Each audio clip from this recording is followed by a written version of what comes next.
Hello guys, for today's video, ang inyong tinderang ina ay magluluto. Ayan, mare, ang daming luyan yan dahil magluluto ako ng yellow pin. O, di ba guys, naka-LL ng konti, kaya nakabili tayo ng yellow pin.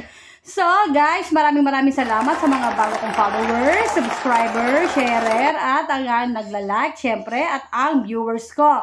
Ayan, nilagay ko na ng maraming luya, sile, nilagyan ko na rin ng sibuyas at ng bawang. So, di ba guys, ang ganda ng ating gata. O, ayan, lalagyan na rin natin ng suka. Syempre, papaksiwin. O, di ba, nabubulol na ang inyong tinderang ina. So, ayan guys, hindi ko na pinakita yung mukha ko dito dahil Diyos ko po, ako ay naglalaba habang magluluto. So, ayan, naglagay na rin ako ng paminta, mga B.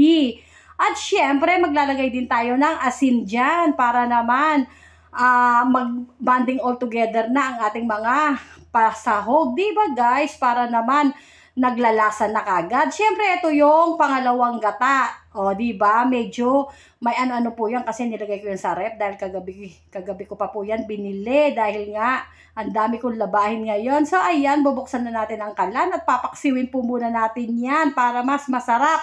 Kaya kailangan natin ng takip para naman maluto yung ating isda. Diba guys? So, ayan, diba? So, ito na, tuyo na at napaksiw na, luto na yung isda natin. Maglalagay po tayo yung ating gulay. Nakalimutan ko isabay kanina mga B. So, ayan, meron ako natirang okra at ng talong. Ilalagay na natin mga B para hindi naman sayang. So, ito yung kakanggata. O, diba? Medyo nasa rep po kasi yan, kaya ganyan. Akala mo, namuo po talaga siya dahil syempre, nilagay ko sa freezer.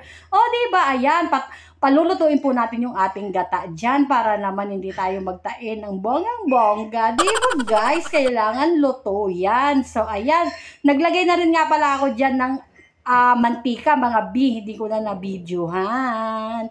So, ito na nga, ayan, nagmantika na siya at malambot na yung paggulay ng taon. O siya, ayan, titikman na ni tinderang ina kung ano na nga bang lasa ng ating gata na yellow pin. O, diba guys, medyo mura-murang isda kagabi, kaya bumili ako ng isang piraso.